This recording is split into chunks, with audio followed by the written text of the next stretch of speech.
What if you could build anything you can imagine, just by describing it? Today, we're going to unpack this really powerful idea from Naval Ravikant, the idea that AI is truly a motorcycle for the mind. Okay, let's just dive right in with a quote that honestly just stops you in your tracks. Andre Karpathy, one of the brilliant minds in AI, said, "English is the hottest new programming language." I mean, what on earth does that even mean?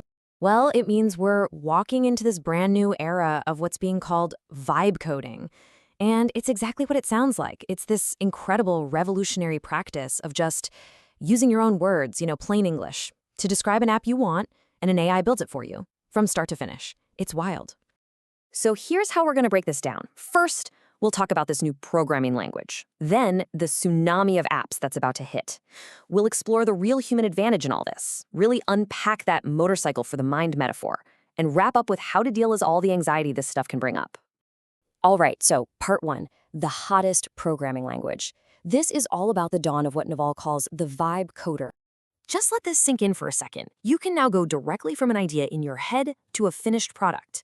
You describe what you want, you give it feedback as it goes, and the AI does all the heavy lifting. You literally don't have to write a single line of code. This is a massive, massive shift in who gets to create. So let's move on to the next piece of the puzzle, a tsunami of applications. I mean, what happens to the entire market when all of a sudden anyone can be a developer? Well, when you just completely demolish the barrier to entry like this, Naval predicts an absolute explosion of creativity. We're talking about a tidal wave of new software built by literally anyone and everyone who has an idea. Now, what's really fascinating here is how this reshapes the economy. It seems to split into two extremes. You've got the head, where a few massive, super polished, perfect apps are going to dominate. And then you have the long tail, which is just a zillion tiny, super niche apps for every little thing you can imagine. And the middle ground? Yeah, that gets totally squeezed out. And this leads to a pretty stark new economic reality. Like Naval says, there is no demand for average. In a world where you have infinite choice, you either want the absolute best of the best, or you want the one specific thing that's made just for you. Everything else in the middle is going to struggle. Okay, so this brings up the big elephant in the room, right? Especially if you're a developer. Is traditional software engineering just over? Is it a thing of the past? The answer is a hard no. Actually, it's the opposite. Engineers have more leverage than ever before. Why? Well, they think in code, so they just get what's happening under the hood. Plus, these AI tools, they're what's called leaky abstractions. They're not perfect. Things go wrong. They leak. And engineers are the ones who know how to find and plug those leaks. And maybe most important, they can solve brand new problems that the AI has never, ever seen before in its training data. So that brings us to our third section, the human advantage. Let's look at why the people who are actually building the future, why they aren't worried about any of this. Here's a really fascinating insight from Naval. He says, no entrepreneur is worried about an AI taking their job. Think about that. With AIs getting so incredibly powerful, why are the most ambitious people, the ones creating things, why are they not concerned at all? It's because an AI is a tool. It's not a competitor. It is fundamentally missing the things that drive us. It has no agency, no goals of its own. It has no authentic desires. It doesn't want anything. It has no survival instinct, no fear, no drive.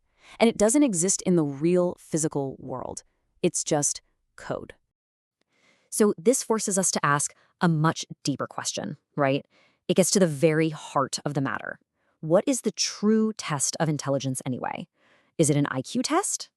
And here is Naval's absolutely brilliant and super practical answer. The only true test of intelligence is if you get what you want out of life. It's not about what you know, it's about what you do with it. It's about results. And by that definition, which just makes so much sense, AI instantly fails the test. It can't get what it wants out of life because, well, it doesn't want anything to begin with. Okay, let's pull all these threads together now in our fourth section with that central idea, that core metaphor for this new relationship we have, AI as a motorcycle for the mind. You might remember Steve Jobs famously called the computer a bicycle for the mind, a tool that made us way more efficient. Well, Naval argues that AI isn't just a slightly better bicycle. No, it's a leap to a whole new category. It's a motorcycle for the mind. It's a massive jump in speed, in power, and in pure leverage. And one of the most amazing ways to use this new motorcycle is for learning. And AI is the most patient tutor in the entire world.